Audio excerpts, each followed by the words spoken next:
I don't think, oh, there we go. I think you can see me and hear me now on YouTube. Brilliant, brilliant, brilliant, wonderful, wonderful, wonderful. Um, we had a great time last week talking about social media. We looked at how to create a system out of what we're doing on social media and how social media is going. So that was like a great exercise to kind of try out. We're looking at the different ways and different things that we're doing in helping our clients to deliver. Because for us, delivery is very, very important. Why are random people trying to co-host? Decline. No way. No one should try and co-host. Um, very random. Um, Morning to you, marvelous. I didn't get to, I had so many meetings in the morning. I didn't get to speak to you before we went live. So just have to roll with it, roll with it, roll with it. I've called in Favor, but I don't know where Favor is. I've moved her here, but she's distracted. Let me move her here again. Um, and today I want to talk about like business models. So I actually need,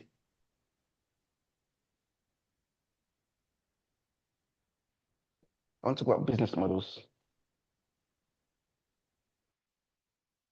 Where's Mona? Can't find her. Maybe she's dropped off. Yeah, so today let me open my puzzle, my favorite app at the moment, because I want us to start looking at some business models. Um, I think one of the things that we're trying to do to help improve our clients' experience, improve those that are using our software and those that are using all the stuff that we're doing, is look at people's business models, look at what we're doing in conjunction with their business model, right?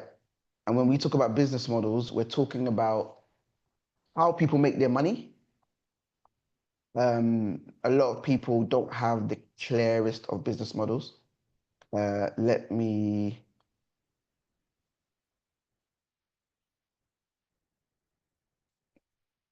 let me summon a few people.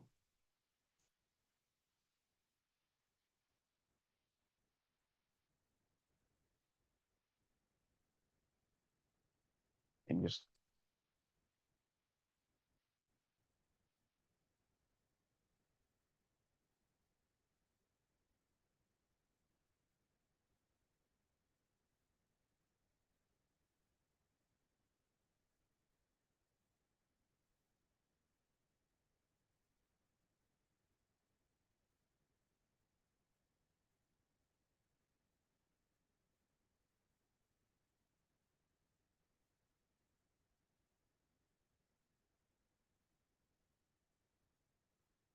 just send a message to the team.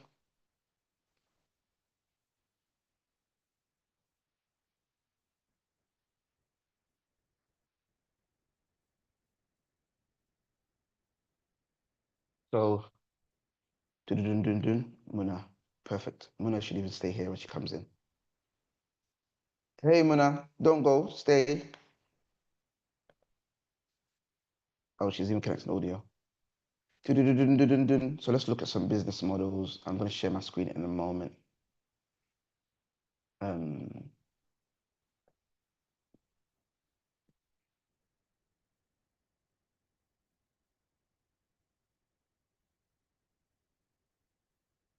so I'm not going to put the client names in, obviously, because I'm not going to be sharing the client's details. Um, I'm going to be putting their examples in for us to know who we're talking about.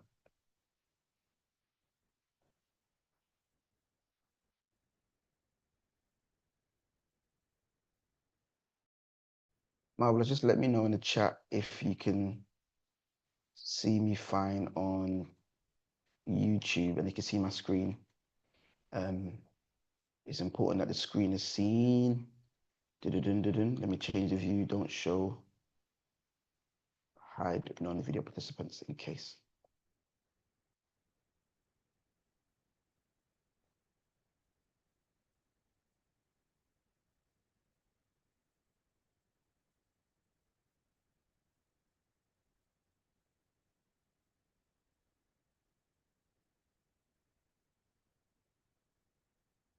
Who's with me? People coming in and out. All right, so um, so we have a client in property. We have a few clients in property, but let's talk about one of the clients we do have in property. So they're an estate agent. So I'm gonna call them estate agent B. Those who are working with us know who that is. All right, so again, for an estate agent, like what's the process? What is the actual business model? Now, these are important questions to ask when you're trying to like develop your business, because you can't build systems without having a like overall model in place. You can't create processes for a model that doesn't exist. A lot of us are kind of just winging the business stuff, and we're just doing it and we're just doing it and we're just doing it, but there's no clear model to what our business is. All we have is like a product, and then like just like a product and then a website, and you just buy the product. We had a client recently who they have a service. Again, even whether it was a product or a service was unclear to them, because they had like stuff that they were selling, but then they were also doing a service. It was quite unclear, and they asked us to manage their social media. So one of our team members was handling their social media. Then they were like, we were driving traffic to the website, but there was no process to really sell and deliver on their website. So they had what they wanted to sell, but there was actually no model. And model is a fancy word for saying, like, there was no system. But a model is just basically like how it works. Now, I've never tried to do a model for an estate agent before, so I hope what I'm about to do is going to make sense, because I've never actually tried one. Overview. Uche said she's joining us in a moment, because she can always give us clarity on the bits that I might not necessarily get right. I feel like dragging Debbie, because obviously she works with the client, so she might have some insight. But the problem with dragging Debbie, I dragged Debbie last week, so I don't want Debbie to be on the spot again this week. But she might be able to help as well. But no, Debbie would be able to help. She creates the content, so in creating the content, she know a bit of the details. So I had a conversation with the team the other day, and we were talking about, when we're doing a business model, is it better to be at the front or be at the back? Is it better to have the information at the front? So do you start with the client or do you start with the business? So this one, I'm going to start with I'm going to start with the client. So I'm going to start with how they make their money. Actually, no, it's better to start the other way around, because that would be a lot clearer. Let me see. Is Deborah here yet? Oh no, she's not. It's just me and you. All right. So again, using this example of an estate agent, as we know, the estate agent usually does, depending on the type of estate agent, but this particular client, I know they did two things. They manage lettings, so property management, that's one of their services, and they manage, what's the other one? No, they handle sales. So the other area is selling properties, right? So those are the two ways that they generate their revenue. They sell properties and they manage properties. Now, when you're looking at a model, you're trying to see how this all ties in together. So in order to get to the point where they're selling properties, this particular client, obviously the step before that is, let's say, contract exchange. Deborah, I've pulled you in again because I need some. We're live, by the way, so Good don't say morning. anything crazy. Thank you. um, So, I'm asking you about your client, as you know the usual, leave the names out.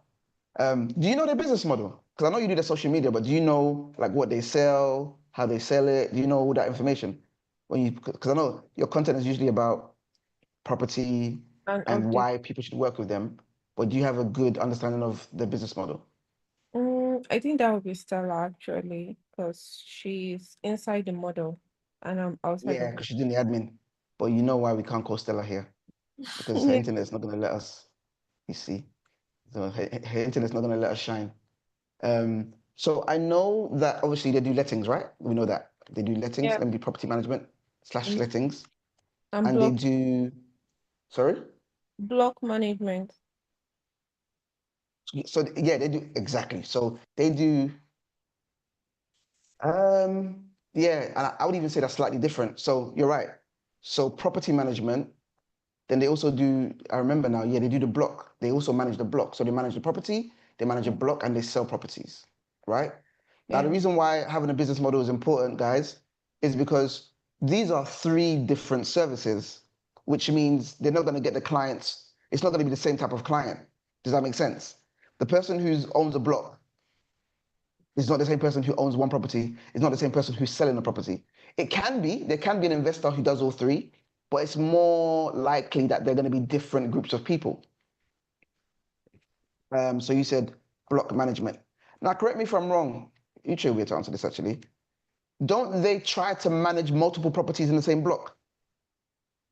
They do. Or is it the whole block they want? Because I remember, I don't say names, but I remember the lady was, Um we were meant to be going. Sometimes they don't manage the full blocks. They just manage few flats inside the block, and sometimes they manage the block. So yeah, so these are three services that they provide, right? Which means, guys, it can't come from the same. So I'm going to take this off and do it simpler. It can't come from the same pool of clients. Usually, it's not impossible, but usually. So, from what we know of what they're doing, selling properties is what was the thing that she said to us when we did the first ad? It was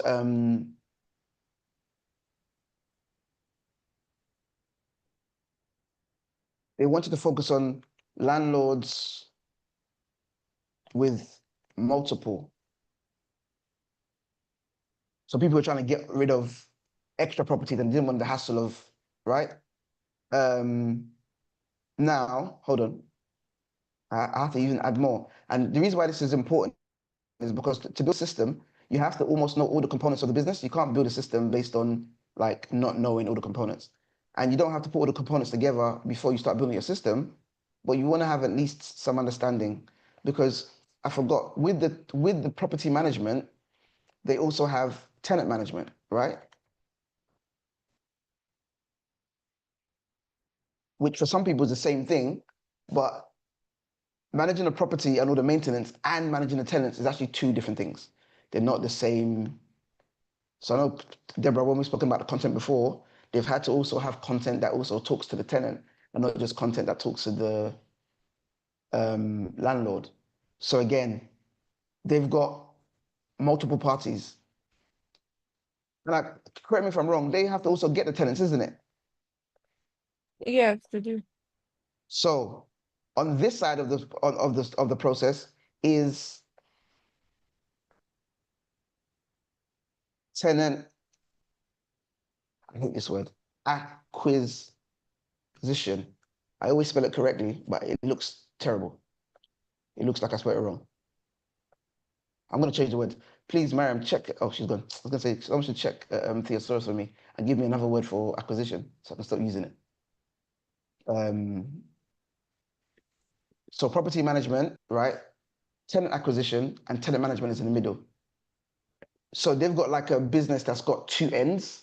One side is the property side. And a lot of people have this, I call it, you have your client,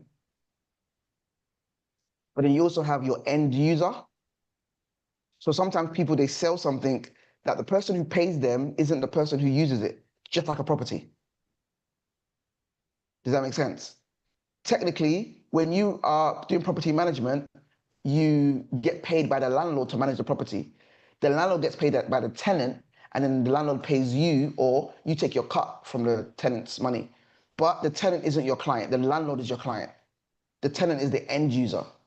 So some business models, they have a client and they have an end user, which makes them a little bit more complicated, obviously, because you've got to think about those two parties. If you're selling trainers, or you've got clients that do financial advice, they've got one client who's the end user. It's end of story. But like we've got another client, Bernice's client, who they're involved in music. They manage artists, they manage platforms. That is their client, but their client has fans. That is the end user. So whenever we're thinking about business models, we have to work out, is there a client who's the end user, or is there a client and an end user? For our business, Ken Blue, we have clients and we have end users. If someone's using Code Blue, they're the client. But remember, if you're using Code Blue, you have contacts who get emails, you have people who visit your website, you've got end users that you have to cater to. So even in Ken Blue's business model, we have to think about both our client and our end user. So people who sell products, it's not usually the case. You just think about your, your customers. You don't really have end users per se. But for most people who just do service-based businesses that we work with, a lot of the time they have a client they have to think about, and they have to have an end user. So again, tenant acquisition, that's a whole process that leads to tenant management.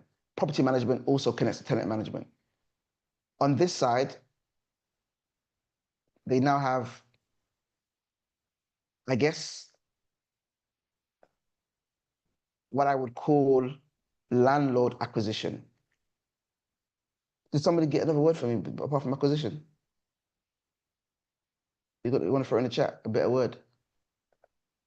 Hmm, Accession, addition.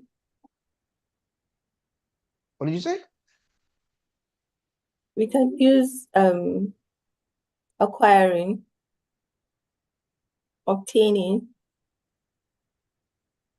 No, obtain it, because I can't say landlord. What's obtaintion? What is it? Obtaining.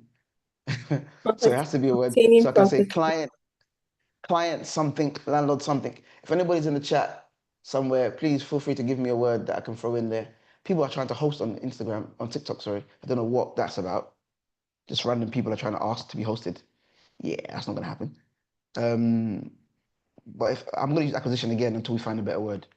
But Mariam, if just imagine we're trying to replace the word acquisition, because if you said obtaining, I can't say landlord obtaining because that's not, does that make sense? It doesn't fit in there.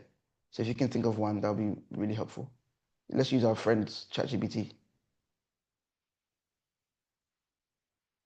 So landlord acquisition. So look at this part of their business model. You've got landlord acquisition to property management. Then you also got tenant management. I'm going to put a line to tenants management and property management. They both go back to forth, back to front. They both go back and forth. But then you also have tenant acquisition. So the client has two. And you know what's funny? Often estate agents have one website that does all of these, which is a bit difficult.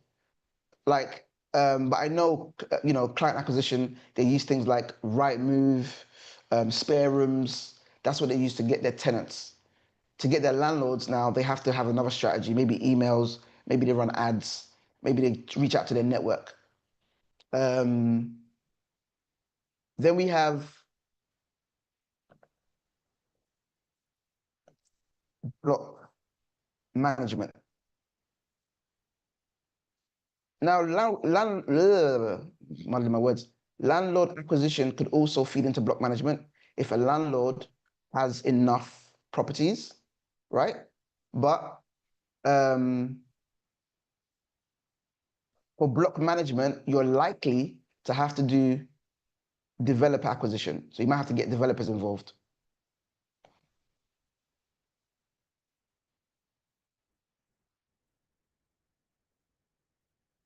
Now, this stuff might sound extremely dry because it is. It's not actually quite entertaining. But the purpose of doing it is to give people some perspective as to how you have to actually develop whatever systems you're building for your business.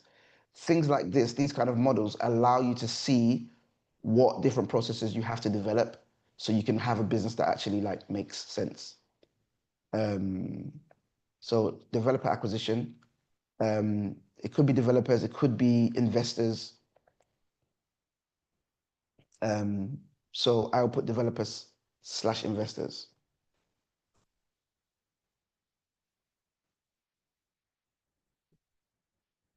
And then for selling properties,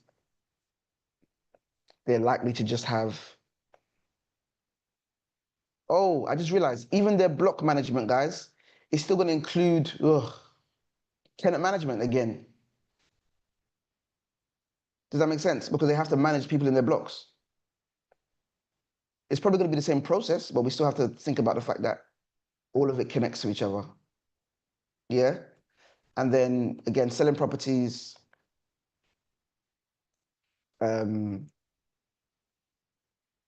investors/homeowners. But yeah, so investors/homeowners. So if you guys look at the diagram I've got here, where we've got investors and investors connect to selling properties, then separately you've got developers that connect to the block management. Then you've got landlords that also connect to the block management, but they also connect to the property management. So this is basically their overall model. They've got these three middle areas, which is where they make their money: property management, block management, selling properties. Property management and block management are connected. But if you notice, in property, selling properties is like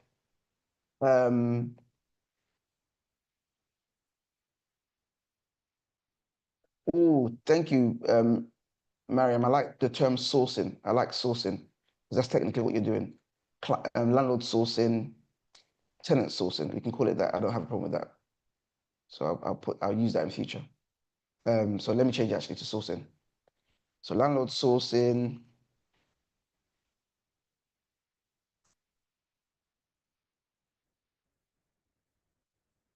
And Deborah, as ugly as this is, understanding this better. Whoa, what was that?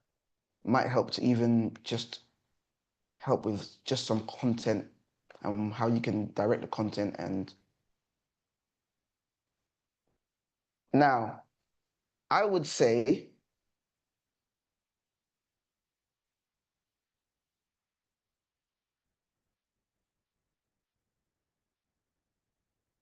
right. So I want to highlight one or two things. Oh, I gave so much space that I don't need now. Damn. But just in case I need it, let me just put it in there. Here's something that I would say, right? So, and block management, and I think they lean heavily to this, is their highest, what's the word I'm looking for? Sorry, that's going to be where a lot of the efforts are going to go, because at least those are related to each other. Whereas homeowners selling properties are not even, they're on their own. So unless the homeowner is an investor, it's like a one-off service. You know what's funny?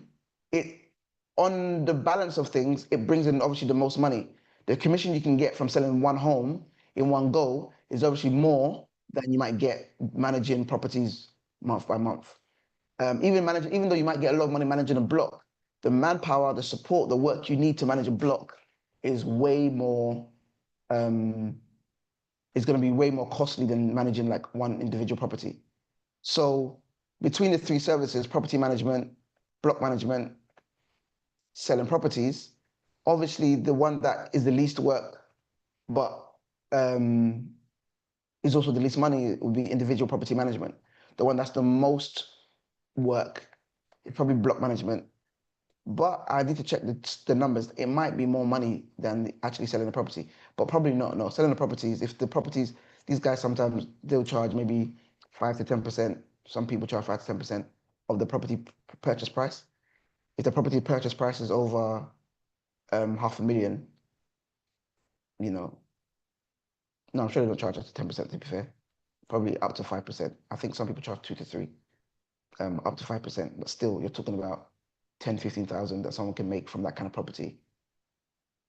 And it's in one go. Again, it's funny. I say that, but selling a property can take you 3 to 6 months. So even if you're making 10K, you're making 10K for 3 to 6 months worth of work, which when you split it month by month, probably isn't that a lot of money. So again, it all depends. But this generally is the model. So in order to create this, we've had to look at where money's coming from. And let me just move this back a bit so there's a little bit, not so much space. You've got to look at where money's coming from and also where money's going to. Well, mainly where services are going to. So like this is a simple process for this particular client. This is their simple model. I'm sure if I was to ask Stella which part she was involved in, from what I've seen, she's involved in probably mainly the tenant sourcing and tenant management, because I know she helps with the viewings and the tenant issues, so the maintenance side. So of course, Deborah, you know the clients, so you know who the birthday girl is, right? So I'm gonna call her the birthday girl. The birthday girl, she does this part mainly, right? I know she does property selling, that's her main thing, and she deals with the tenant sourcing as well, because she likes she's a bit more front. Sorry? And the viewings too. Viewings, yeah. So that's why I said tenant sourcing, tenant management. Well, she does the tenant sourcing because the viewing is part of tenant sourcing. Then the other lady, lovely lady as well, the netball lady, I call her that. The netball lady, she deals with tenant management, property management, and block management. So to be fair, I just realized she doesn't deal with the sourcing. She doesn't get involved in the sourcing. She deals with the management part. Maintenance. So, sorry? Maintenance. Yeah, which is all of that is part of the management. So they've got a nice model where they split into two: property management, tenant management, block management. That's all netball lady. Landlord sourcing, developers acquisition. Sorry, sourcing. I have to change it to sourcing. Developers sourcing and investor sourcing. That's all the other lady. But again, the reason why the business works is even if they haven't got this written out, we can see with the model we've got, they've really allocated who's going to focus on what, and they work to their strengths, which is why their business works. Does that make sense? Now, when you want to build a system for a client like this, once you've mapped out their model, you now have to begin to look at where the gaps might be by drilling down to the model a bit more, right? So, Marvelous, just, actually, no, I was gonna say pick a step, any step, but if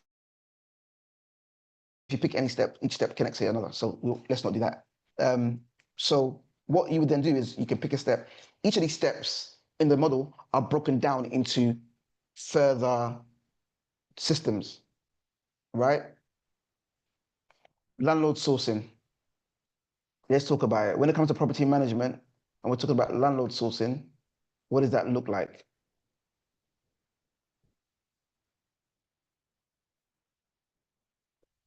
So for this particular client, where is Uche? Because she knows about their that thing they're doing. I don't even know what to call it. You should know what I'm talking about.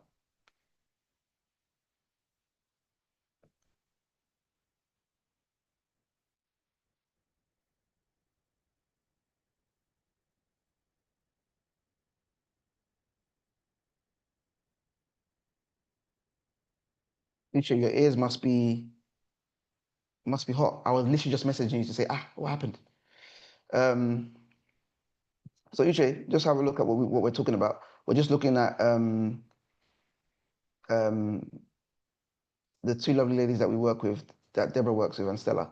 We're just looking at their models. So I'm just showing on YouTube because one of the things I want us to do just in general, because remember me and you and Muna were talking about, I don't know if you were there, I definitely was talking about to Muna, I think you were there, but I was talking about making sure we have everyone's models documented so we know where they need the help. So I've kind of put their model out there. So in the middle, which you can see here, they have their three. I wish we could change colors. Can't we just change?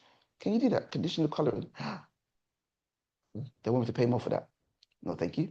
Um, um, oh, why did this move? But this middle part, Uche, this represents their services. So again, let me know where me and Deborah might have missed something. Oh, Deborah, thank you for your time. You can feel free to go, by the way, if you don't want to join us anymore, but feel free to stay if you want to hear about your clients. You've got, since CapCut is giving us issues, so yeah, you might as well stay. Thanks for trying to sort it out anyway. So you've got, Uche, we've got property management. That's the first service. We've got block management, right? Because that's what they do as well. Then we've got obviously selling properties. So they help people who are trying to sell their properties. Alongside property management and block management, they've obviously got tenant management. But then we also remember they've also got tenant sourcing. So for the property management, obviously they have to source landlords. But once they've got the property, they also have to source tenants because the landlords don't give them the tenants. So I was saying earlier, these guys have both what I call clients, which is the landlords, but they also have end users, which are the tenants. So although the end users don't pay them, if they don't keep the end users happy, their clients don't make money, which means they don't make money. Same thing with us and Code Blue. If people are not using the software well, and the people that they're working with are not happy with maybe the emails or whatever the case may be, then we lose the client and we lose money because their clients are not happy. So I was just highlighting it's important. So their model actually has two.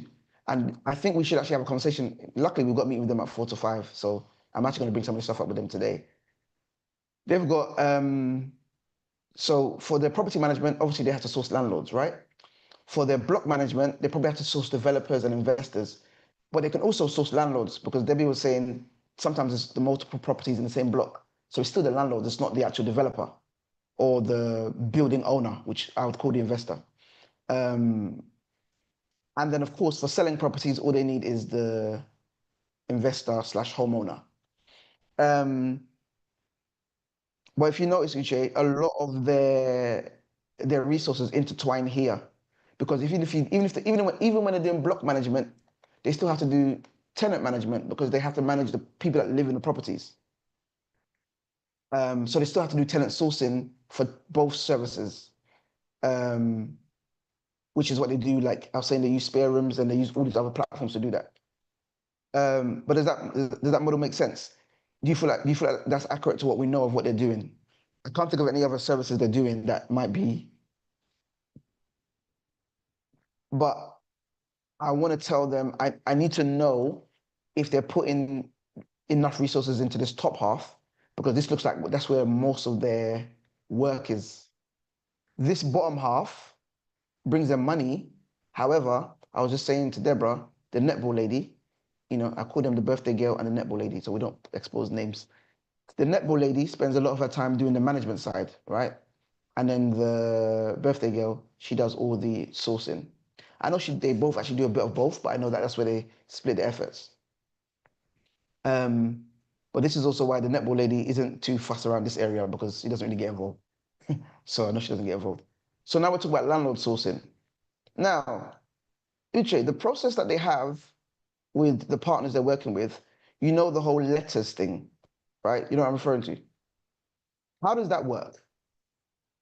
So guys, just to break it down, what we're now going to look at is, in order to be able to help the client effectively, we're looking at each of the processes, not today obviously, of their whole operation, because our role and function is to build systems within what they're doing that would help them to do it even better. So we have to look at what they're doing. We know a lot about the intricacies. I don't know all of it because I don't work with them on a day-to-day basis. I usually just look at strategy with them, and the team would focus on the day-to-day elements of the business, which is why I've got them in here to kind of help me fill in the gaps. So I wanted to look at the property sourcing. because I've noticed, Uche, they try to give us a lot of strategies around all of them. So remember, we did that emails for the blocks. So let's look at them one by one to see what makes sense. So for property sourcing, so talk to me. They send out letters, right? Yes, they send out letters, they hand deliver letters to identified landlords within a specific area. Okay, so I'm just gonna write letters and then we deal with the details. So they hand out letters, and then what are the people meant to do with those letters? Are they meant to say, hey, yeah, I'd love to give you my property? So I think the call to action there is mostly get your property evaluated, find out, what your property is worth, using like a property valuation calculator. And then from there, it's easy to kind of follow up with the identified landlords because they've already put their systems on the detail. They've already put their information on the systems to start with. Okay, so yeah, so that's to gather the data, right? They use the letters, they send it to landlords, they gather the data, and then what's their follow-up at the moment, you know? Um, so the follow up at I the don't, moment, go sorry. ahead. No, go ahead, go ahead. To be honest, I'm not entirely sure of what that follow up is, but I am guessing that after the property valuation, then there's a call. So certain people that maybe failed the valuation, the ladies put a call through to the identified people to kind of find out, have a chat basically. Are you a landlord? Are you a tenant? What are you looking for? This is what your property was worth. And, based on certain things that they say, they're able to build on that conversation to say, hey, we're a boutique agency, offer this, we offer this, is something you'd be interested in, or things like that. Or if they're not interested, because they've already had that conversation and now they are top of mind. So there's that promise that, okay, when I do need this, you're the person I'm going to call. So brand awareness kind of also fits in here. Okay, so so let's say call, right? But then even if they don't call, there is, and this is what they've asked us to do as well sometimes, there's email marketing to people who have joined. Mhm. And then until maybe the person, so do they ever ask, hey, what's the call to action in the emails? Is the call to action meant to be give us a call or we'll give you a call? It's usually give us a call or respond if you need, like especially with this renters rights. So if they need Yeah. clarity on, I think, section 21 or so, then please give us a call and we'll walk you through. So here we go. So we've got property evaluation. And then Uche, you were talking about a call that they make. So a call that the ladies make based on what what people say on the property or like what people say in the form. Yes. So discovery call. Then if they send out an email and then somebody responds to the email, the person makes an inquiry call, they can turn that into a discovery call. And of course, from discovery call, they'd obviously do a, so from the discovery call, are they now going to decide, do you want to sell or do you want us to manage? Is that kind of the, Yes. so they're using this not just to get landlords, they're also trying to get homeowners who might want to,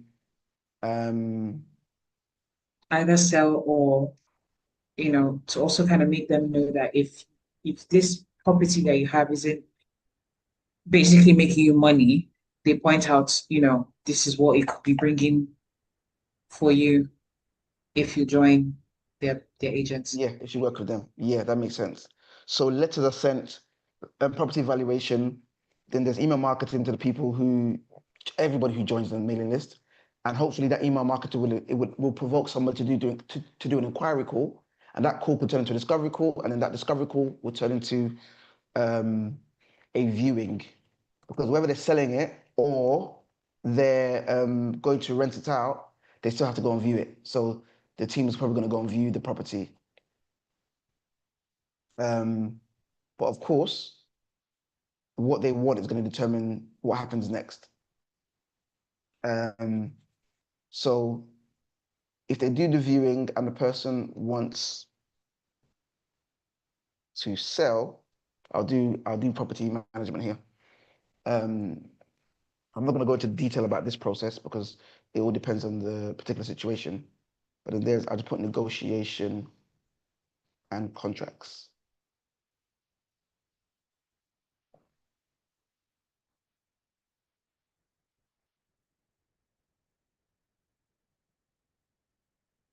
Now, the person wants to rent.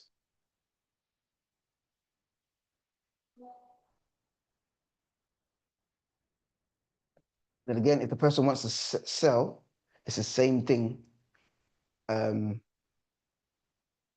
I want to make it clear it depends on what the person chooses to do in that process. So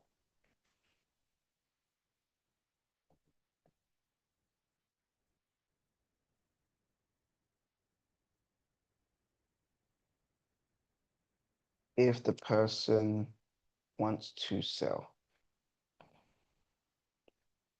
right? So we can break down this negotiation and contracts more, but that's not the focus of what I'm trying to kind of highlight right now. What I want to highlight is, again, a simple flow of what it can look like. Now, of course, you can add like a step here. I could say, what's the word? Letters drafted, because we know it's all the same letter, it's just change the name of the details. Letters drafted, and then under, so this would be letter sent.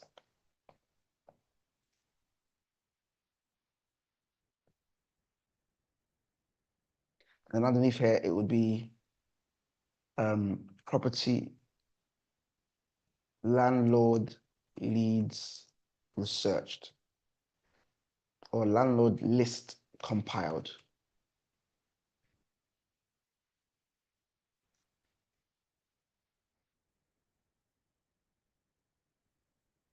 So landlord list compiled.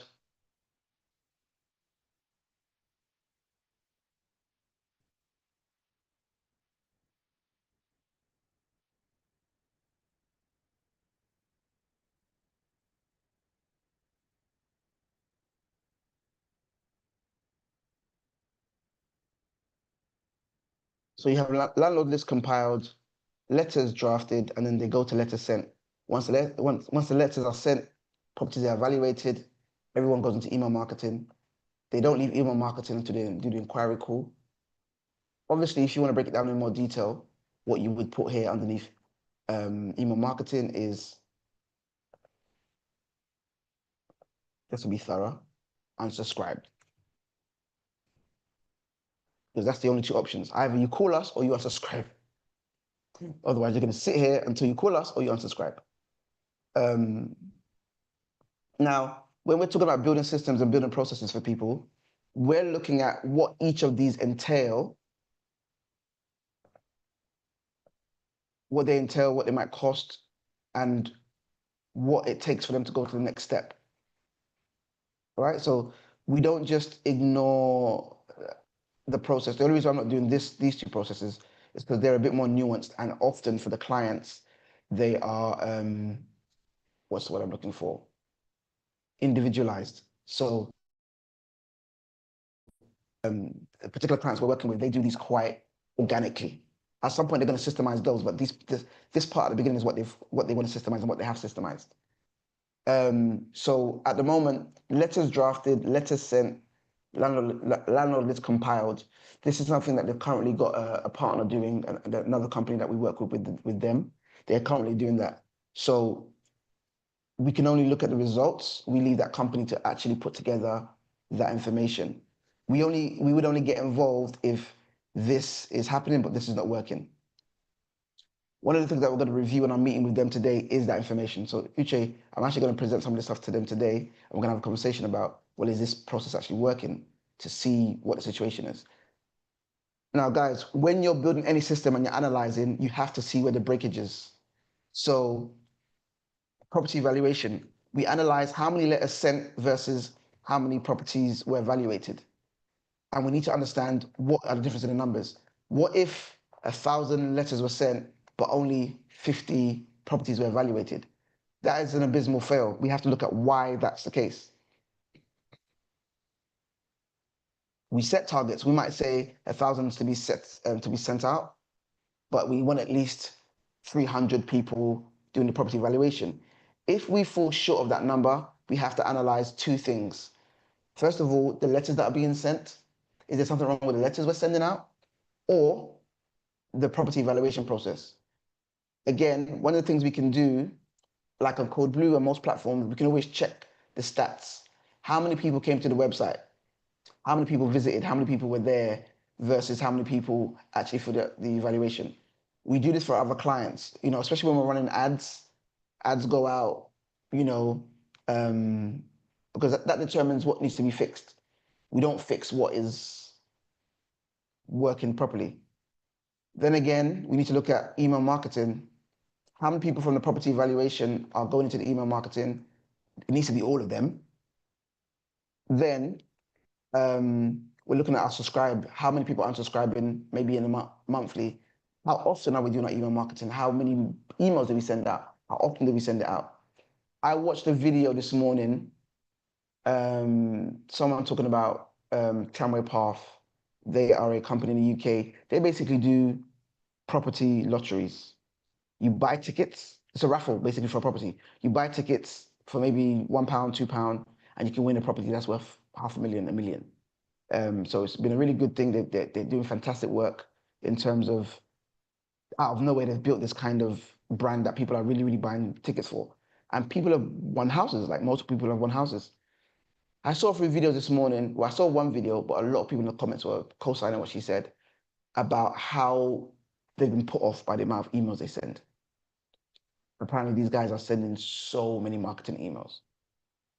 And I'm going to do a slight segue here for a couple of minutes to talk about this, because I can almost put money on it. I could be wrong, and you know, we may never know, but I can almost put money on the fact that if you ask these guys what kind of company they're using to do their marketing, it's either going to be an American company or a company where people were trained in the American style of selling. Side note, Tramway Path guys, if you ever watch this video, holler at us. We can help you with your marketing. We can help you sell to people in the UK in a way that works for people in the UK. We can help you systemize what's working for you and keep you growing. Because for people to be saying the amount of emails you send is off-putting, it only takes a few people to start. The lady even kind of highlighted, it put her off the excitement and urgency of wanting to buy the raffle ticket. Because one of the things is when you're doing something like that, like a raffle, part of it is people want to feel like, oh, I need to get in before I lose the chance. When you're messaging so many people, it makes you look desperate. Why are you sending 4 emails a day? You know, why are you sending? So when we're looking at email marketing, we have to look at who we're sending the email marketing to, and don't just bombard people's emails because that's what they do in America, because that is what they do in America. But in America, a lot of people don't mind it. And again, I say that because it works over there. A lot of coaches and gurus and marketers will teach you to just send emails and emails and emails. Send as many marketing emails as you can. The only companies that can, let me be honest with you, the only companies in the UK that I know can successfully send multiple emails in a day, or even emails every day, are fashion brands. The Egos, the Zara's, the River Islands, I mean high street fashion, by the way. I don't mean the LVs. The high street fashion brands, they can send multiple emails in a day, because they're always like, get 20% off, get this deal. Do you know who sends out so many emails and it drives me mad? The gyms. Oh my days. But I get why the gyms do it, because they want you to keep coming to the gym so you don't cancel your subscription. So the gyms, I get it, but it annoys me. I've signed up to Pure Gym in the past. I'm currently with the gym group. I need to unsubscribe. I still get the Pure Gym's emails. I need to unsubscribe. But companies like that, they have a bit more reason to message people every day. The gym can say, hey, I don't even open the messages, but I'm sure it's about fitness and wellness. You know, you're a property company. What, you know, for raffle, why would you need to message me every day? The raffle's in 4 days. The raffle's in 3 days. Like, you know. Now, some people might say it works as long as they make money. It doesn't matter if some people complain. I don't see it in that same way. I think it's important that not everybody's happy. You can't make everybody happy, but it's important certain things are not going to be said about your brand, especially if your brand is if you're trying to present your brand in a particular way. I say that also to say no matter what you do, people will say what they want about your brand anyway. So I'm not now saying we should just bow to every single feedback we get. But I digress. Let's go back to what we're talking about.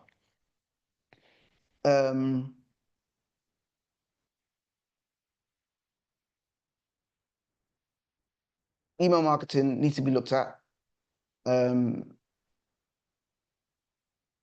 Uche, so you know the email marketing we did around the renters thing? Remember the thing we were talking about where we're selling out? So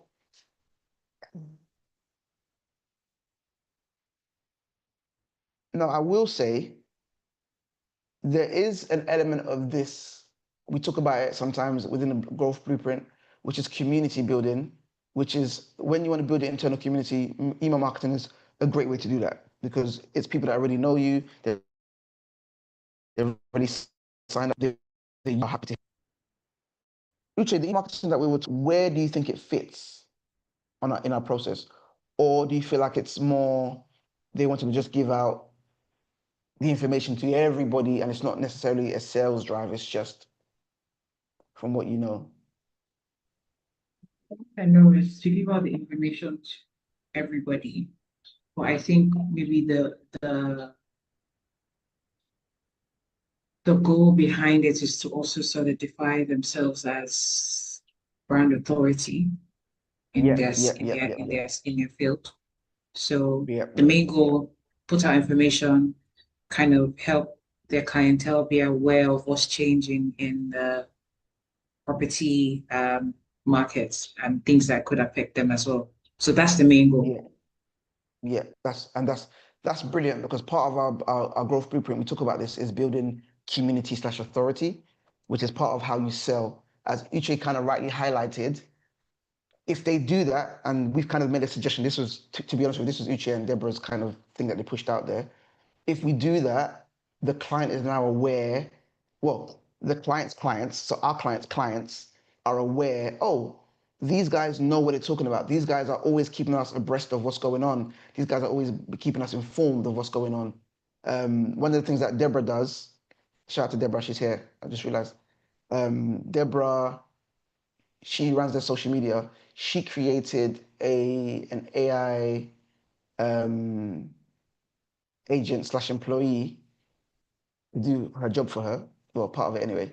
And that was to gather the information about what's new in property. So she's got websites she's connected to, government sites she's connected to, that would always tell her summaries of what's going on, what's new in property, which then allows her to create content and also inform some email marketing on what happens. Now, what this does is it presents our client as authorities in the space. So on their Instagram, on their Facebook, sorry, a side note, Deborah, I don't know if you've noticed, I'm so surprised they get engagement on Facebook, you know, that they get likes and stuff, because who still uses Facebook? But there's still plenty of people on Facebook who still engage with their content. I find it so strange. Because I see the likes and stuff, and I'm like, oh wow, somebody on Facebook, they've got some diehard fans on Facebook. But anyway, I know Deborah's not that generation either. Deborah probably, I think when Deborah was, when Deborah had to do the job, I remember Deborah had to resurrect her Facebook. Because Facebook, I think her Facebook was shut down. But so that, yeah, I digress. So, you know, I think that email, Uche, just reminded me of a good point anyway, in general, about what we do. Again, we're helping them to build that authority. by researching, by, they would always, we got groups with them online. They would always send us information. Hey guys, this is going on. So sometimes they would tell us what's going on and we would research it and we put the content together. But it builds that credibility. Now, why is this so important? When we first started working with them, which was the beginning of the year, and we've had a great year with them this year, one of the key things about them that we felt was really good, one of them is that they care about what they do and they care about the people they work for. I think that's really brilliant. But the other element was they've been around for 10 years. So they're not just people who are in property, they've got experience, they've got the credibility, but nobody knows that because, again, like most people who have been around for 10 years, they're not the most social media savvy because social media as a thing for businesses has been more prevalent in the last 4 to 5 years. To be honest with you, since COVID, there's been like a necessity for everybody to be on social media constantly. Before, you could, I've said it in other videos, before, when you were on social media, right, you had your website and you had social media because, now social media is almost overtaking people's websites. People visit your social media and look at your social media more now than they do on your own website. Oh, my nose, it's itchy. So I think it's a very important thing to look at now. So they've never been able to build that credibility online, even though they have the credibility. So it's been wonderful for us over the last year to be able to begin to build that credibility for them so people are aware, actually, these people know what they're doing and they care about what they're doing, which in turn would automatically make more people take inquiry calls, right? So thank you for that update, Uche. So we now know those emails fit into their community building, their authority building, which will automatically feed into, again, inquiry calls and inquiry emails. It doesn't have to be a call, it could be an email, right? So back to this. So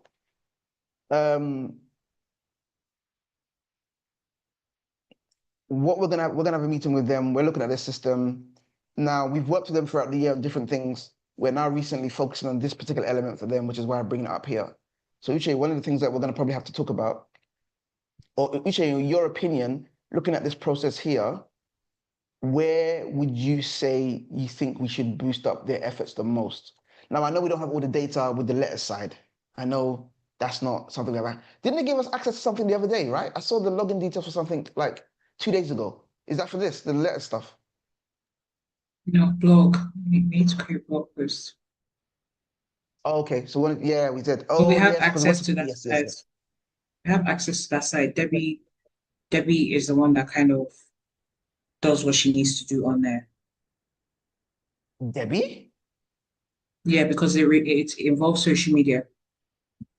Ah, okay, Debbie. Can you give me any information? Have the letters, do you know how many kind of letters, like what kind of numbers they're sending out? Oh, no, not Is it yet. 20? So no, I it think doesn't have to do with letters, or the part that we can see doesn't have to do with letters. So I think they are able to narrow down and find. So similar to the automation we kind of did on NA10, scrape, I think company's house for data regarding a specific niche. So I think maybe that's similar to what they're doing. So they're able to find Yeah, directors of property companies and yeah. property companies and then really give us the people that are top directors. So we then look for them on, or Debbie looks for them on social media to kind of see if we can, a personal kind of conversation can then be struck because that's what Oh, one of the ladies already started doing. so hold on. So they don't just send out letters now. Now they're doing outreach online as well. They don't do the outreach, Debbie does. No, I know. I mean, so when I say they, I mean as an us and they. So it's not just okay, because that. Oh, sorry. So you guys have access to the compiled landlord list, basically. So the list of potential landlords that and property investors. Cool. So that means let me just switch this over. I'll tell you what that means as well then. So I'm gonna put letter drafted down here. I'm gonna put this up here.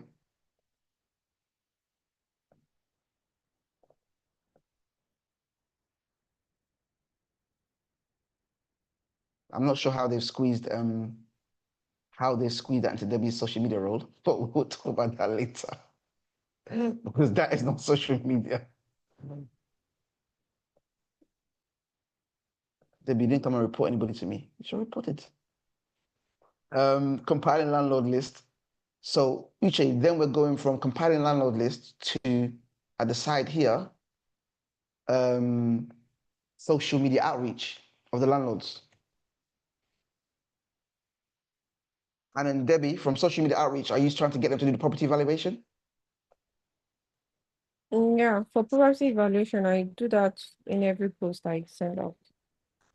No. I'm sure when you message the people, the directors, to get them involved, is your end goal to get them to evaluate their properties or to get a call? For now, we've not gotten to that step yet because I'm still having difficulties finding them. So for now, we are just sourcing for. Oh. So you just have to find them at the moment. Yes. Okay. So that suggests to me, Uche, that the letters are not doing as much as they should be doing.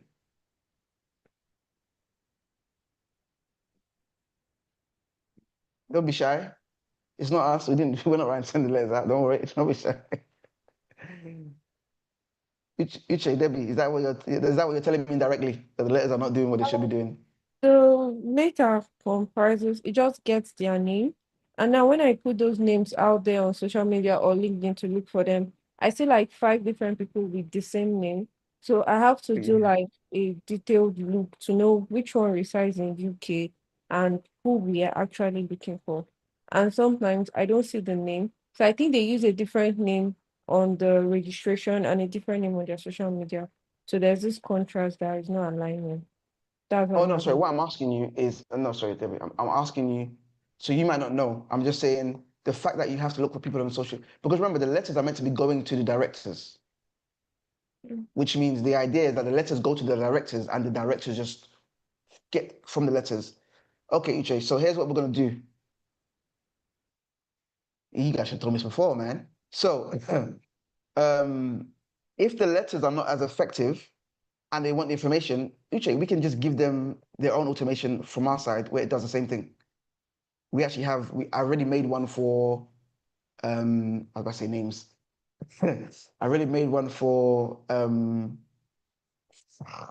tell you who it's for.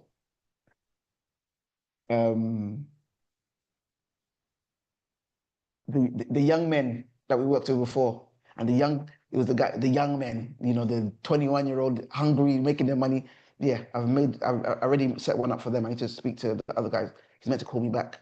So we could probably do something similar for these guys, because I think they're paid a substantial amount for the letters to work. What they're paying for. And are you kidding me? Deborah, come on, guys. Deborah, you could have, Uche, we can build, because we got Apify. Oh, my live is going to turn off if I don't. Oh, no. Hold on. Here we go. Because we've got Apify, Uche, we've got some stuff on Apify that can actually, when you get information, find the people on LinkedIn for Deborah automatically. So she doesn't have to look. It will just give her the links to the people on LinkedIn. And Deborah, if I'm completely honest with you, if we could set that up, what I would do is I'd message everybody with the same name. They'll tell you it's not me. What's the end of the world? One of them would say, "Oh, that's me." One of them would say, "It's not me." What do you lose? The person says it's not me. You move on. Because how would you? There's no way for you to know unless you just say, "Hey, are you so and so and so who's da da da da da?" If they want to move forward at some point, they'll have to prove they own it. So, I don't think anyone's gonna waste your time and be like, "Yeah, it's me," for a prank. That's weird. But I think that would be a course of action. So I'm actually going to have a conversation with them today about that as well. That it might be cheaper for them if we just build them the same thing that would do it for them if the letters are not. Because the only thing that we're not doing, or we can't do, is start printing letters and sending letters out to them. We're not involved in that. But it's been a couple months now. We need to know if that's working. If that's not working, we need to switch it up. So again, guys, this is how you kind of build your strategies. You look at what's working, you look at what's not working, and you then analyze the best way to kind of tweak and change things.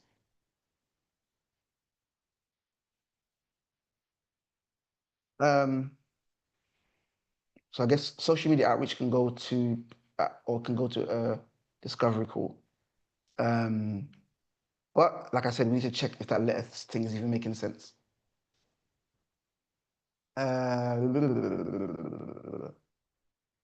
Oh, sorry, Uche, there was actually a question I was asking. So I was saying, based on what they're doing, where do you think they have the biggest problem?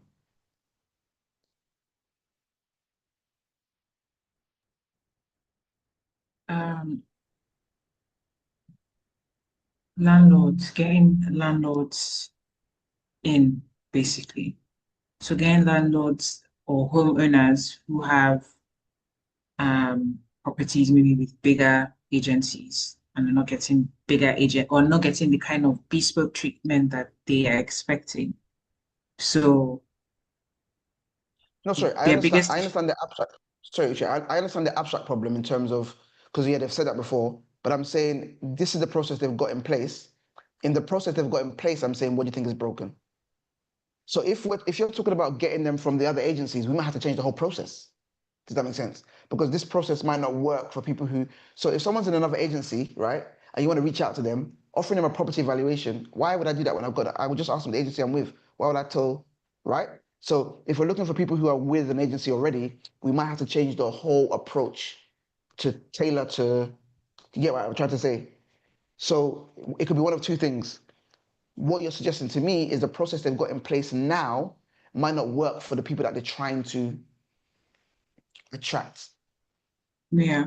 Which might be that means the whole process needs to be thrown in the bin. But I think there was a point where they were just trying to find a way to just get, because when we were running the ads, they weren't getting enough landlords. More tenants. Yeah, and even though we got a few landlords, but even when we called the landlords, um, I think there was some of them weren't in the areas that they wanted. There's a few things, some of the leads weren't. So that's why they picked this method of getting the list compiled, so people you know are landlords because they're usually property directors, and then getting stuff sent to them. Now the reality is, 9 times out of 10, yes, each actually, if they're a property director, and this is what we can do, even with the list that we're compiling. All right, sorry, before I even go into it. So Uche, it sounds like, hey, Mr. TJ. Funny enough, we're talking about property client TJ. He's always on live online. He's doing fantastic at property as well. So it sounds as though Uche, their problem is, from what you just said, they're not getting the people they want, which is those landlords who are already with larger agencies who want a more bespoke service. Now, in terms of compiling a landlord list, if we use the AI to look for the directors, if we look for directors who are running companies, property companies that are more than a year old, even 2 years old, it is likely that those people are people who already have properties who are already being managed, right? Because why would you be 2 years doing it and you don't have any properties that are being managed? If we go for the people who are maybe 1 year or less, they probably don't have properties just yet, or they've just got a property, or they've got a deal that they're going to get through. So it depends on who we're going for. If we want people who don't have properties at all, we should focus on the ones who have just registered, or and if we want people who probably have properties that are already being managed, it might be sensible for us to reach out to the company directors who are maybe 2 years and above. But if we're going to reach out to the landlords who are 2 years and above, we have to present them more than just get your property evaluated. Because I get the mindset is let them know how much money they've made since they bought the property by evaluating the, like, I get that, I get it, but then that doesn't now say, it doesn't touch the problem they might have. And the problem they might have, like we said, is they're not getting treated well at the agencies that they're at. Maybe there's particular issues. Now, I guess what we can do in our meeting today is we can, so I'm going to actually put a question mark on this now. Because I think this is the piece that might be causing a bit of issue. Maybe the property valuation isn't the best way to attract the call to action. But again, just for those who are watching, this is what we look at when we're trying to see if a business's process is working and how to fix what's been systemized. Again, in our meeting with the client later on today, we're going to check and make sure that they're actually reaching out to the right numbers. Because if they're reaching out to 10 landlords in a month, they're not going to use much results. But I can almost guarantee they're reaching out to a lot of landlords and they're not getting the responses they want. So we have to like sit down and look at it.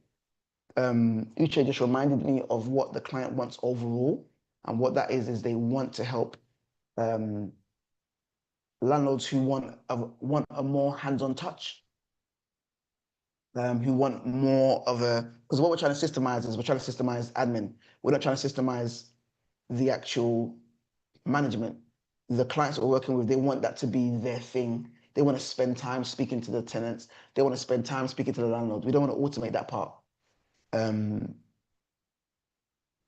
So what we have to do as Ken Blue is think about what can we offer that might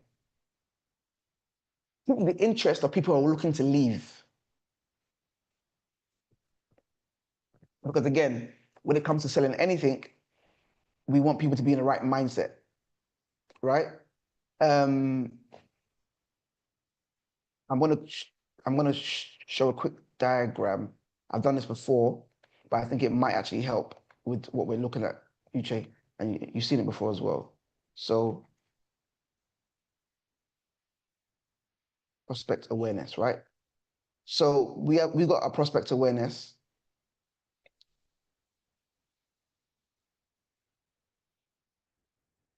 We have people who are, and this is for like a potential client, completely unaware. They're unaware they have a need. They're unaware they have a desire. They're just living life. They're in zombie mode. They don't know what's going on. They're just living. Then you have people who are, hold on, desire/problem aware. So they are aware that they have a desire. They are aware they have a problem. Yeah. Then you have people who are solution aware.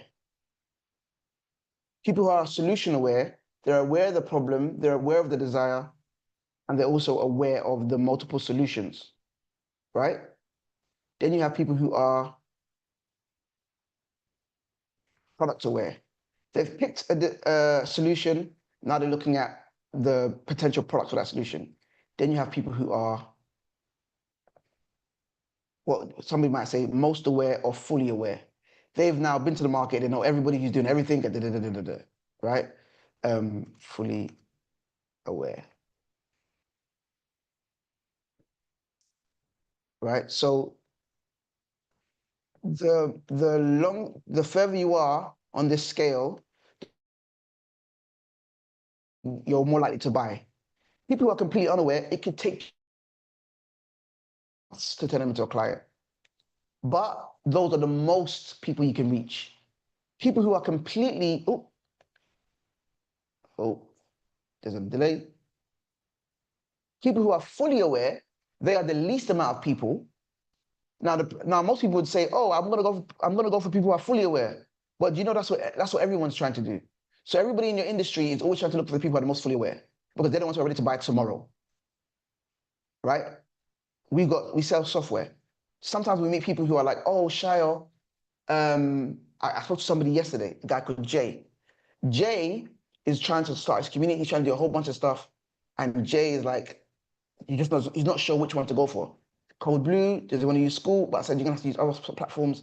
So he's fully aware, he's just trying to work out what he wants to go for. He knows he needs a software, he wants a software to fix all of the, and he's looked at the market at the different softwares he can use. Somebody else who needs software is completely unaware that their business is completely a mess. They think, it's because of their mindset or the economy. They don't actually know the problem. Now, linking that back to what we're doing with these clients. So Uche, the thing about people who are the desire we're going for here is, I guess, people want to be treated better. I think that's the best thing to highlight. Landlords who want to be, because it's not that they're losing money, right? It's not like, oh, the people that I'm working with are not bringing in my money. It's that, hold on. It might be quality of service, which will affect money in the long term, but it's not direct impact. Does that make sense? So let me just quickly put the desire up here. Quality of service and care. That's what the issue is, right? Now, we have to ask ourselves, if somebody is completely unaware that they want to improve the quality of their care, the way you make them aware is by telling them, did you know improving the quality of your care can increase your revenue by 30%, for example? That will now make somebody desire aware. Oh, I want 30% now. Now they desire to have an increase in their the quality. Then it's like, oh, what's the solution to that? The solution could be better customer service. It can be redo the house. It could be change who's managing your property. It could be sell the property and buy a new one. Because see, there's so many solutions to that problem of increasing your revenue. Product aware could be, that could be service aware, so product or service. It could be, like I said, get someone to remake whatever the case may be. 1 second. All right, so my problem, Uche, is when we say to the client, or when the client says, I want to do a property evaluation, that doesn't fit in with the problem we're trying to solve when it comes to quality of service or care. So it gets their attention, but it doesn't now make them problem aware. Because the reality is no one's going to want your solution until they are either problem aware or desire aware. They want to fix the problem or they have a improved desire. So we could get them to sign up and say, hey, come and get a free lollipop. And they say, yeah, I want a free lollipop. They come for the free lollipop. Remind me, I need to talk to Theodora about this. I had a conversation with Theodora yesterday, and we were talking about, she was messaging people on Instagram and trying to get people on Instagram to kind of, do some outreach. And we had a call with a lovely lady, but because we didn't highlight a problem or a desire, the call was quite, oh, I'm just here, just want to meet you guys. So there was nothing we could present to her as a solution because we weren't aware of the problem. And even when we're trying to find what the problem was, some people get quite defensive. So she was quite, no, everything's fine. No, the business is going well, which is never the case because everyone wants to improve their business. But even when we're doing like outreach, so Deborah, when you finally get people to respond to your LinkedIn messages and so on and so forth, you have to spark a problem or a desire. That's if they don't tell you they've got one already. So some people will tell you from the get-go, oh yeah, I'm trying to improve how many clients I've got. Some people say business is great. When someone says business is great, you don't try and force a problem, you just present a desire.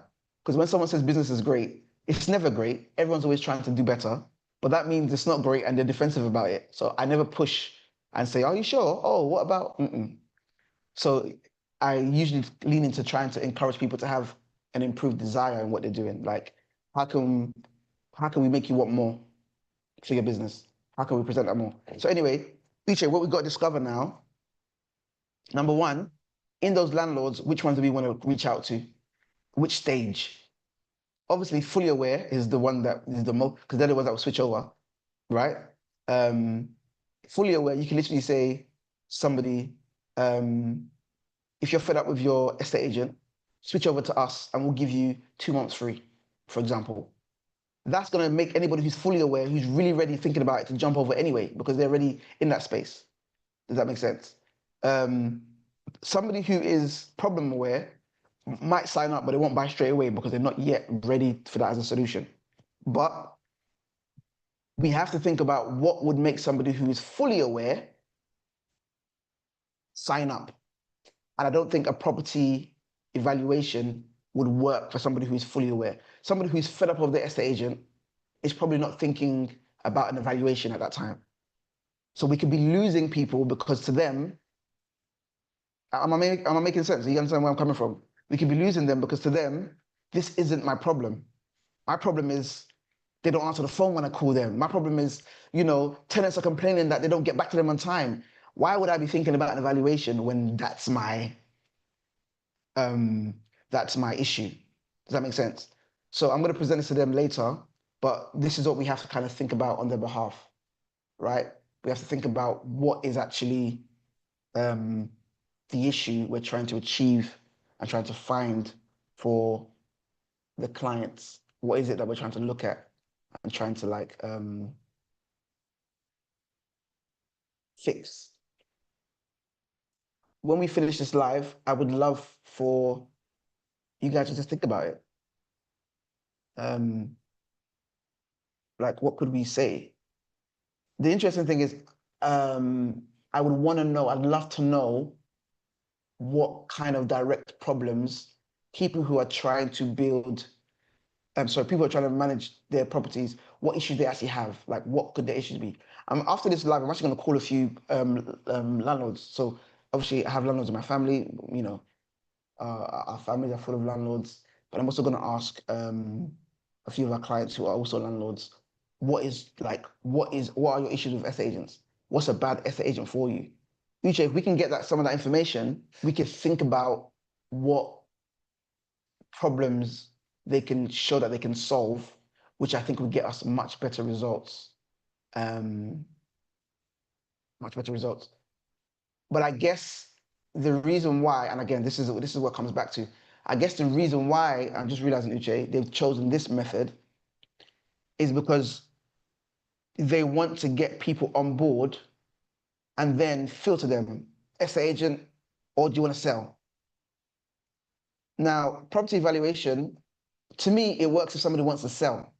But this is another thing that they said to me, Uche. They said to me that what they wanted to do as well is they wanted to find people who wanted to sell and convince them to hold on by letting them manage the properties. But that means that this whole thing is actually the process for selling properties. So here's the conclusion, Uche. This is their strategy for selling properties, for getting properties to sell. Homeowners / investor sourcing, right? And it's more investors because companies have to only give you investors. People don't buy their homes and put it in a company usually. So you're mostly going to get investors, to be fair. So I think what I want to highlight here is they are using the strategy to get properties to sell, and they're hoping to find people who want to rent in the process, or people who want their property to be managed in the process. They don't have a clear strategy for people who want to rent the properties. I'm sure if we have the conversation with them later, I want to know if this has gotten them, this strategy has got them more sales, or if it's got them more, what's the other word? Rentals. I can almost bet it's got them more sales because it fits. That makes sense. This is property valuations work very well for people who are thinking about selling the property. So that makes sense. They don't work as well for people who are thinking about who want it to be rented out. So I think that's something that we should bring up in the meeting today and have a conversation with them about. Let's just hope we remember. Now, Uche, do you know the business model for John's client?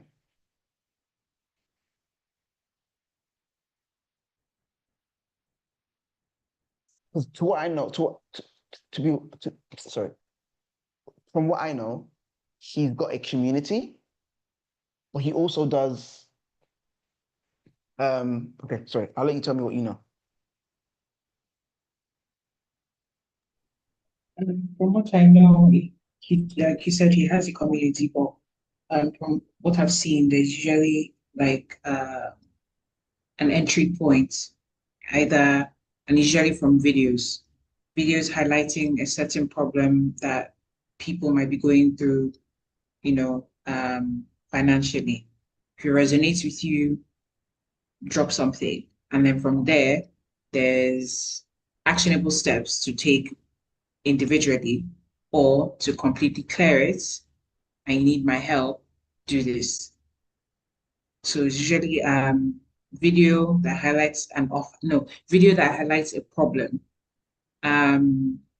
DM that highlights the solution or the solutions, which still ends up in the community. Community either do it yourself or we're able to do it for you. Or better still, if you want a one-on-one kind of process, I think which that's like the high ticket one-on-one with either myself or the other person, then this is what it entails. Did you say the other person? There's another person? Yeah, there's another person. Oh, the person with the elaborate title that. Yeah, the lady something. Yeah. I don't that's her name. I don't know what's going on there. All right. So okay. So hold on. You're saying that then there's one-to-one. So I'm going to put the other things in another thing you said. One-to-one. That comes from the community, or he can source somebody directly for the one-to-one, isn't it? So they can come to him straight from the social media and say, "Can I get the one-to-one?" They don't have to join the community first. Does he have any courses? I don't think he does he? There are, that's DIY in the community. So there's some certain courses that are free if you join the community. Okay. So in the community, there is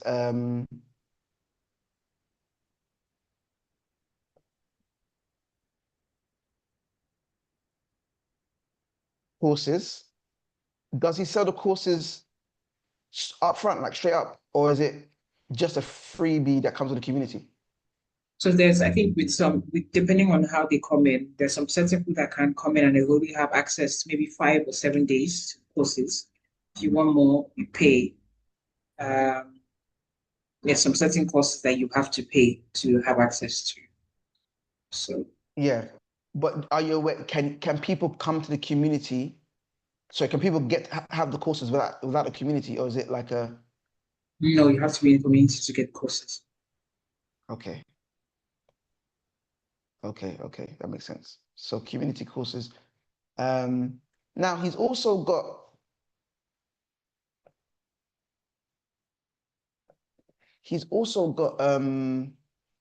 What's this thing called again? I think this is separate. He's also got two things. He's got business finance. So he finances businesses. So he helps to get finance. Now, with the business finance, so I've noticed, Uche, a lot of these people have they have like one model like this, then they have like another side model where the client base is not the same. So this is individuals, because it's a credit thing. It's individuals that he works with. So individuals. Then he's got business finance for small businesses. It's not for individuals. So again, businesses. With the businesses, he does credit repair for businesses. So again, sorry.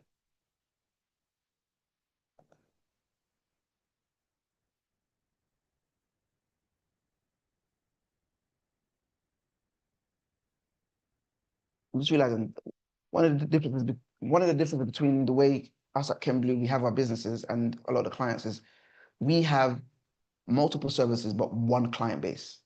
So we work with businesses and we have multiple services, but it's always for the businesses.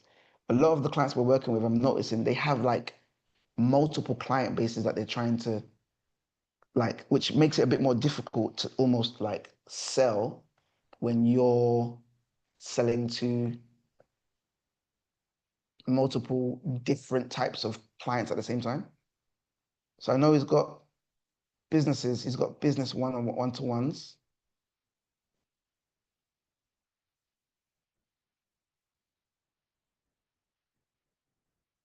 Business, he's got 1-to-ones. I'm gonna ask his remote professional about this after we go off live as well, just to double check that we're on the right page. So the business finance, he helps people get finance. But then also there's another option. I don't know what to call it, where he does. Now, I don't know if he does it through himself or he just refers, but he does loan referrals for people who want to get loans.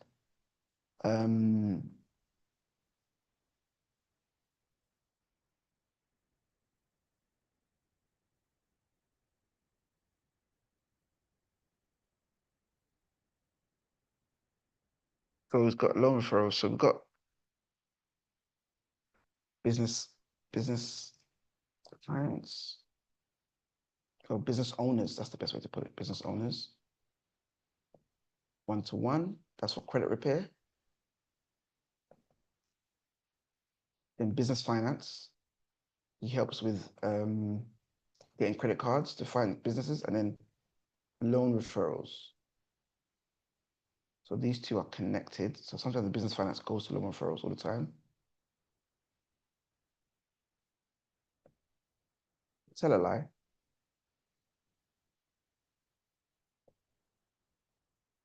I think all of them might go to loan referrals. So this can go to loan referrals.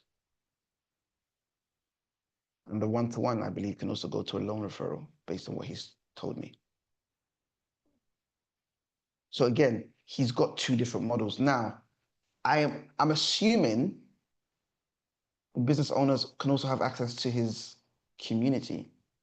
I don't think his community is limited to individuals, but I'm not gonna connect them together in case there's a reason why he hasn't communicated that before.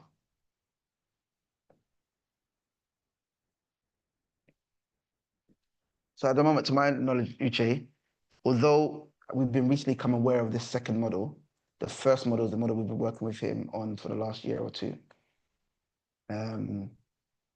This second model is more of a, to my knowledge, a recent update. So let's look at the first one. And this looks quite straightforward. So individuals, they go to the community, or individuals go straight to the one-to-one. So this is my kind of business model. Nice and straightforward. Yeah, nice and straightforward. So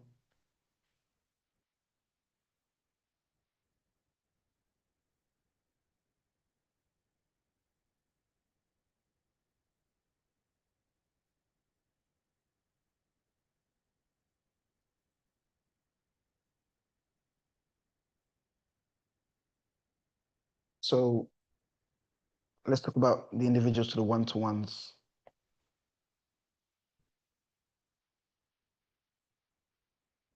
And I'm just trying to get as many of these done for all of the clients so that we're always on the same page about what's happening. And you know, I also want to do, Jay, I also want to do this so I can show them when they change. So I can highlight, look, you're changing the model. Because I think people don't realize you're completely switching up what you're doing, which is not the end of the world. If you need to change your business model, that's okay. But I think it's important for people to be aware when they're doing it because it affects the whole business.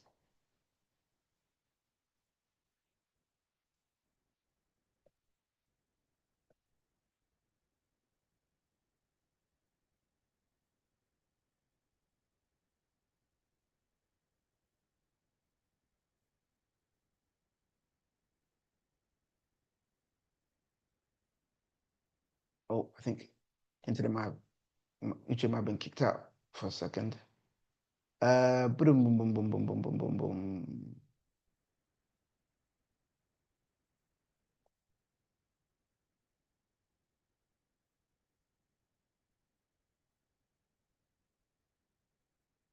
Okay.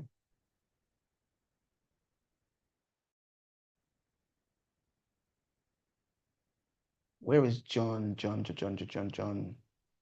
No, I won't pull John in because I think he's doing a few things. Hey,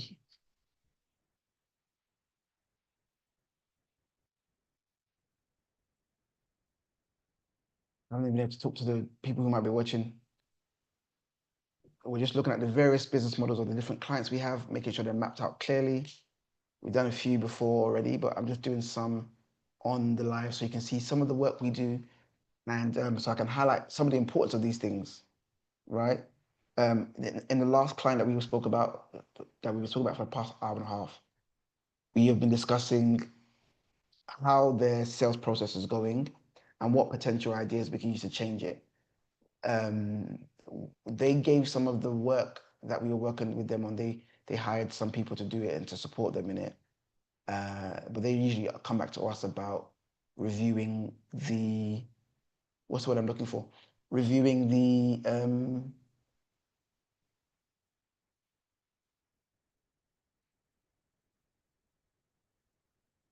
reviewing the effectiveness of their strategies. So we've given this particular strategy a few months. We're going to look at, when I come off the live, I'm going to look at the numbers in a bit more detail. But from the suggestions that have been made across the last couple of months, it's suggesting that things are not working as well. So we've sat down today to look at the strategy to identify why things might not be working so well. Again, I use the prospect awareness to highlight, we have to make sure that whenever you've got a strategy to try and sell to an audience, what you're suggesting has to speak to that audience. What you're suggesting has to speak to the actual needs of that audience. There are things that we do, they're industry standards. This is what we do in property. This is what we do in accounting. This is what we do. But when you do industry standard in a industry that's already full of people, you don't stand out. So no one buys from you specifically for any particular reason. You're just kind of stumbling into clients, which isn't a way to grow consistent income. So you have to look at what you do specifically that might not even be different to everybody else, but it's still unique enough to you to make you stand out. I don't encourage people to spend so much time finding out what's the most unique thing I can do so that it's so unique it's obscure that nobody even wants it. I mean, find out what is unique in the context of who you're serving and what they need, not just you. I don't encourage you to be unique for the sake of being unique. It's not I'm different because I want to be different. It's I'm different because I'm specific about who I'm serving and how I'm serving them. With Cambly, for example, we're focused on, again, the intricate details of building systems for service-based businesses. Our main focus is working with people who really care about what they're doing. So their focus isn't primarily the money, so that we can have the right and ability to focus on the money for them. My concern when we work with people who are focused on the money, from my experiences, people who are focused on the money they don't focus on the quality. If you focus on the quality and make us focus on the money, it's a match made in heaven because we're able to put all our effort into making the money while you ensure the quality is up. For a lot of people, they care more about the money than the quality of what they're doing. So we're not just here to build systems just for anybody. You know, we look at the people we're talking to, we look at what they do, and we look at what people say about them. And when people say good things about you, we want to help you grow because clearly you're providing the quality. We want to support you in getting more people to work with you. We want to support you in improving that quality. Because if you systemize your business, the more you systemize your business, the better the quality of what you're doing is because you can put more time into it, right? If you were baking a cake and you had to do all of the literally, like get the ingredients, bring the ingredients, weigh the ingredients, all of it by yourself, you can make a good quality cake, of course. But imagine you just could wait and somebody would bring the ingredients to you. You've spent less energy, you've got more energy to focus on mixing it correctly, focus on all of the details. Does that make sense? Even better, let's say you want to make the cake, but you also have to do the invoices, you have to do the admin, you have to post on social media. You're spending so much time that when it comes to making the cake, you can't necessarily sit down and when you go to the shop to buy the ingredients, You buy the best ingredients you can think of in the 5 seconds you've got. Oh, which flour? Let me just grab that flour. When you've got the time, you can try a new flour. Let me experiment with this one. Oh, that quality is better than that one. Oh, I'm gonna start using this one. Oh, let me try this new technique. Oh, that worked really well. Oh, that didn't work. Let me start again. When you've got your business a bit more systemized, there's a lot more space and opportunity for you to experiment with the service you're providing and improve the overall quality of what you're doing. And that's what we're about. A lot of people are out to help you systemize just so you can make more money and not have to work again. We don't mind if you don't work again if you're systemized, as long as the quality doesn't drop. So we're all about working with those who care about the quality of what they do. And believe it or not, that sounds like the most basic of things, but I'll tell you firsthand, there are way too many people who don't care. Fantastic. So, the best people to be here with me right now is Uche and John. So let me see what I can put together without them based on what I know. I just wanted to kind of cover some of the stuff they put together. So what I know currently is the client has a social media campaign. They've got a great amount of followers. They're doing really well online. So they get a lot of inquiries, a lot of comments, a lot of inquiries on TikTok specifically as well. So social media content, that's where most of their leads come from. Now they've built their social media page to a level where, you know, people respond to it. So I wouldn't really recommend people try this as their main thing. We're actually in talks to them about maybe restarting ads. We did ads before. They were doing really great, but I think we were running ads to a free community they had, and they weren't able to convert quick enough. So we're gonna try and do another strategy with the ads. But anyway, I digress. So I believe they do social media content. Now there's two things that happen. There is a link in the bio to join the community, and then there are DMs. They also get a lot of email inquiries, so that's another element that we've got to include. So link in the bio and DMs. So again, we're trying to build another model, but this is how we do it. You'll understand how your business works. I encourage anybody who's watching this, when you do afterwards, even if you watch this back later on, sit down and take some time to map out your own model. If you like the app I'm using, it's called Puzzle. It can help you to make these things quite quickly. What we should do in Canva and Google Slides used to take forever because you had to it was just terrible. So again, social media content, DM. Which I assume that was the internet, right? Yes. Yeah. Social media content, DM, and I believe, if I'm wrong, it goes to a quiz, right? Quiz. So this quiz is built around their credit. Uche, please let me know where I get it wrong. So it's built around the credit.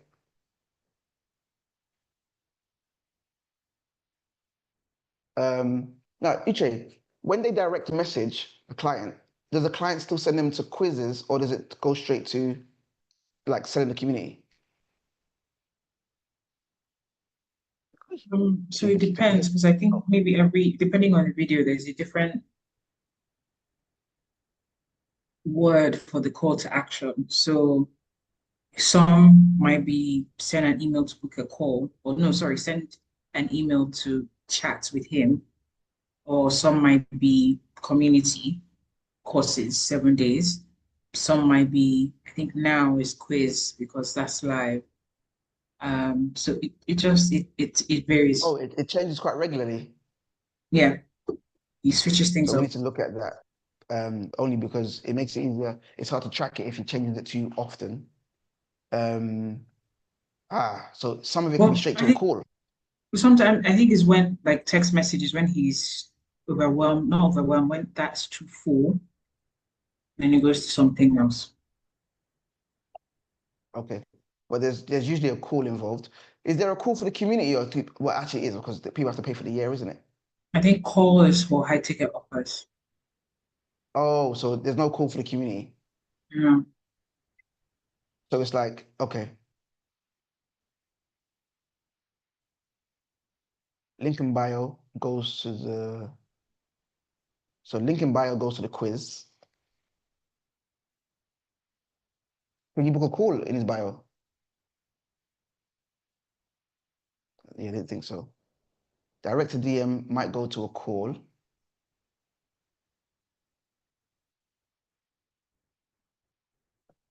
No, emails might also go to a call. I'll put the email in there as well, because sometimes I know he gets emails.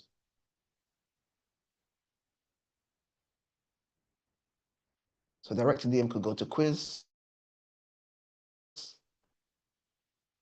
Does he call people from the quiz based on their scores? Or quiz, and if you like, community? So quiz, depending on your results, yeah, I think there are 4 or 5.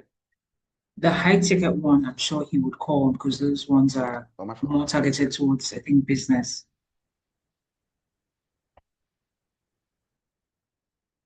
Oh, that was my internet. That wasn't even you. 1 second. Cool. So what we're saying here? Community.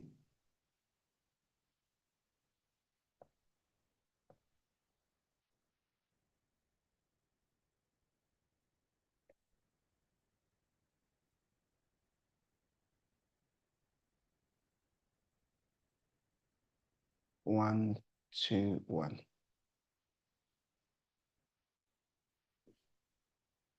So this is quite straightforward in terms of what it is, right? I think the only other thing is the emails. But because those are quite rare from what he said in terms of emails, I'm not going to make them too much of a part of the diagram. But I don't think that needs to be systemized. It can be, but it doesn't need to be. So, okay, Uche, so social media content. So I think you should consider doing add to quiz as well. I'll make that suggestion to him. Is add to quiz. Because remember, when he was doing ads, he was doing add to community for free. It was a Telegram community. So that was difficult to now convert. But I think if the client does add, from add, he does quiz, he can then turn the quiz into, he can then upsell to the community. So at least he's got a free. So before he didn't have a lead magnet. The community was a lead magnet. I don't even think it's the same community. Hey, shout out to Timmy, watching us live. Good to see you, Timmy. You've come when we're finishing up. I'm finishing up in like 5 minutes. So I'm gonna make that suggestion to him to put the quiz. But he can even do add to a call, you know.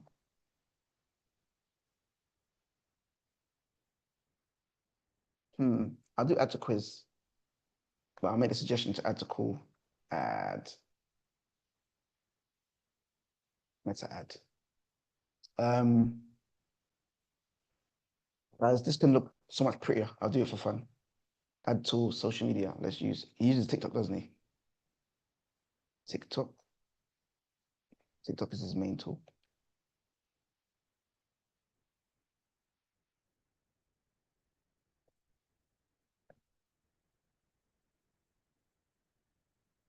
And again, the link in his bio will be in his TikTok. So yeah. So should that make sense? So the client, his ad goes, I mean, sorry, not his ad. His content goes to link in the bio, then it sends people to the quiz, or people send him a direct message, and then he also sends them to the quiz. The quiz would then promote for them to join the community, or if he thinks the person is, ready, he can give them a call directly, and that call can turn to a one-to-one or from community. But I don't think he's going to go from community. I think it would always be a call. I don't think he's going to do community straight to one-to-one. It would always be community call. So there has to be a call before the person has the one-to-one. Yeah, does that make sense? Before they get the high ticket offer, there always has to be a call. I know he has to validate that they're appropriate for it. You can't just let them pay for it. I don't think you can just pay for it. I think you have to go through him. So if you see direct message can take you to the call, he can give you a call himself from the quiz. Are there any emails that encourage them to book the book? Yeah, book a one-to-one from the quiz. So like when the quiz is done, do we have any, because I know we didn't build the whole funnel, right? We just did the quiz. Did we do the follow-up to the call or the community? There's no email for one-on. There's no. So the thing is that even if there's a one-on-one call, it's not. It's a hidden offer. No, So I it's don't mean not. the high ticket. I don't mean the high ticket. I mean basically the discovery call where he closes them on the high ticket. Mhm. Because you know It's he would have to first sell the high ticket, isn't it, for them to buy it? So I'm saying when they do the quiz, is there any? So you're saying it's a hidden offer, so he doesn't offer it until when? Do you know when he offers it? no. Sure, Yeah. So maybe the only way. Wait, let me make sure. Oh, there isn't a line from the quiz. Oh, don't worry. That means the only way is if maybe he meets somebody in the DMs or email, which I doubt.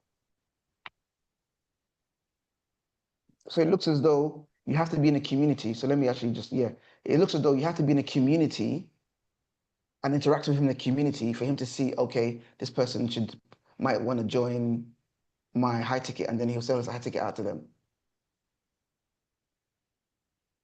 which so he makes has sense. two communities. For the high ticket offer, it's a different community somewhere else.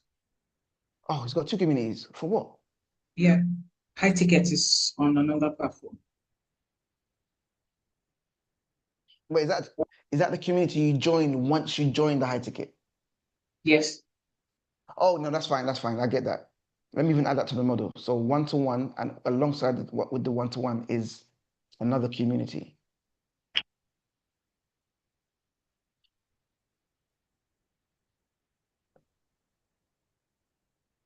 What platform is using for the other community?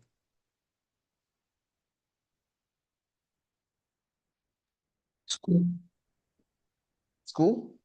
Yeah. Yeah, I think that's the one he had. I think because that's the one he had before, isn't it? Yes.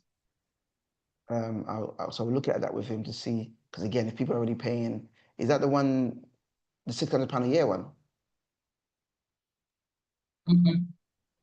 Okay, I thought so, because I was like, that's not high ticket enough. Okay, so that makes sense. So his process is, so he's got two communities. Okay, this is the thing. This model is a little bit scattered.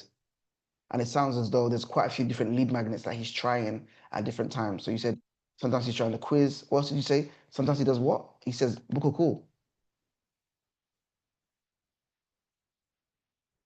Iche? Oh, we're having a bit of a technical delay.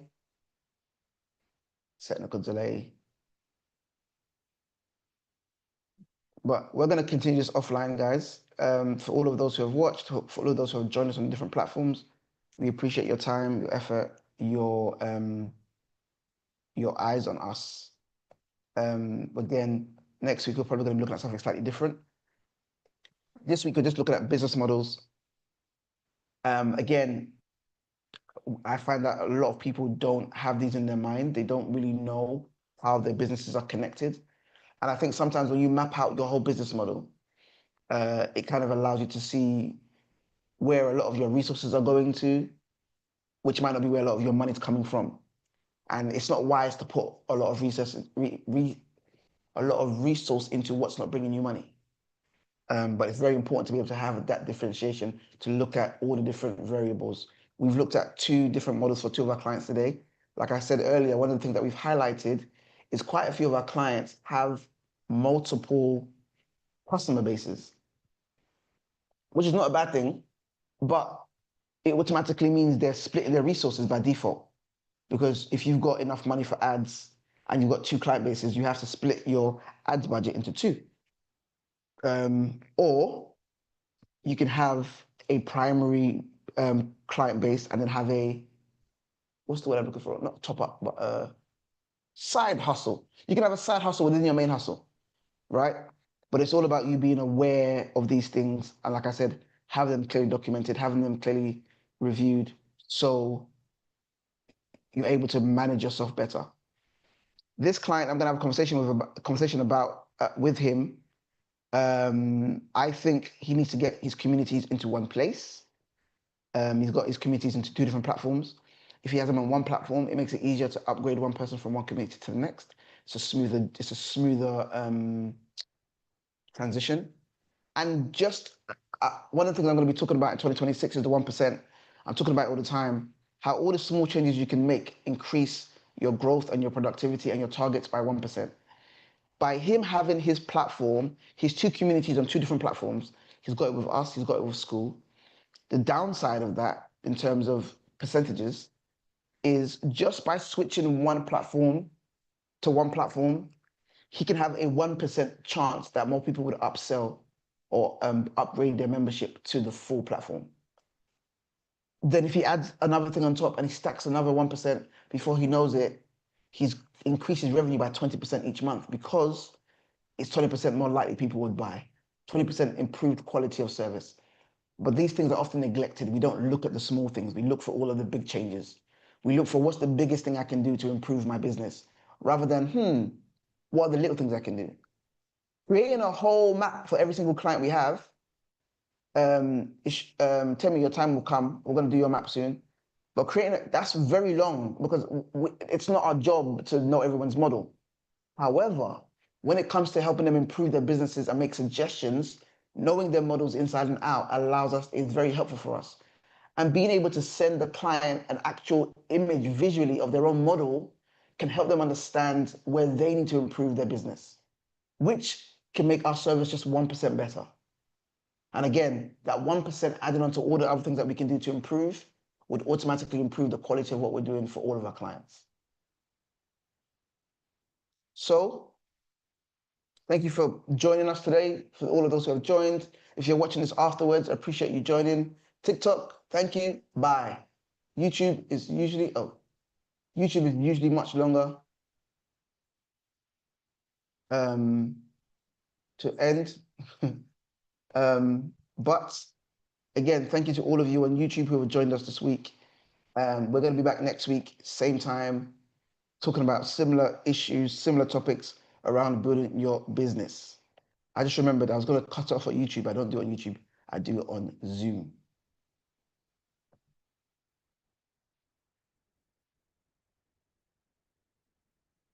Wonderful. Thank you to all of you who have joined again. I'm gonna start having a catchphrase for next time. Like, from all of us, take care of yourself and each other, something like that. I'm gonna find my own. I'm gonna start using every week. But yeah, wonderful. Wow.